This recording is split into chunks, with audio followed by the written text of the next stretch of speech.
transition and talk a bit about how you go about understanding your customers and their behaviors in today's environment.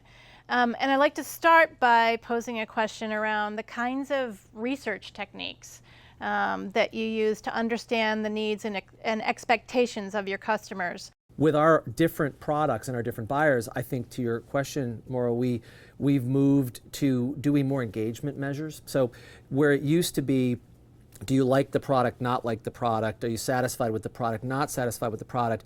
We really get down into the data that we collect on what parts of the product are being used, what parts of the product aren't being used, what areas of the product are being activated, what areas aren't. I agree with Tim. We have so much information that is coming out of the actual use of the different physicians using the solution.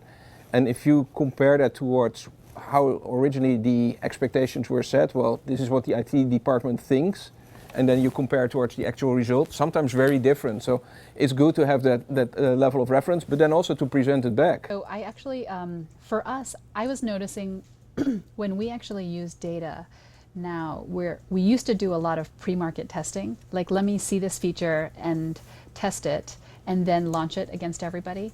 And now we're so impatient and it's reported data and not real data, so everything is live tested, and very few things besides NPS and maybe awareness are actually tested on a time series basis with real patients against it. So I do feel like we're evolving, but we're still not there. The biggest tension is every team wants to form the data differently.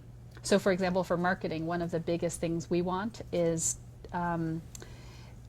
reactionary data, right? So we want it at a minute level. So we want to basically say, when we marketed to you and you came in within this time period to the next time period, how does that play out? I think if I could summarize, I'll play back and correct me if I'm wrong, but I think what I heard in terms of ways to trust but verify is one way is experimental design, to hypothesis test what you're seeing in the data.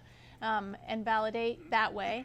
Another thing I think we heard is this idea of using a portfolio of research types, both qualitative and quantitative. I mean, right now we've got access to so much more behavioral data than we had even 2 or 3 years ago. But still, I don't think that means that the role of qualitative research is going to go away completely. Despite all, I think the NPS is probably the best and largest measure of the health of your customer experience. Yeah, we've spent a lot of time on the customer journey map, not only on developing the map, but also blending it with our own tools and other analytics tools like Omniture, and then lining up our we call them assets. They don't necessarily have to be physical assets. They can be events, or they could be white papers, they could be podcasts, they could be et cetera, and lining them up with the different stages of that customer journey.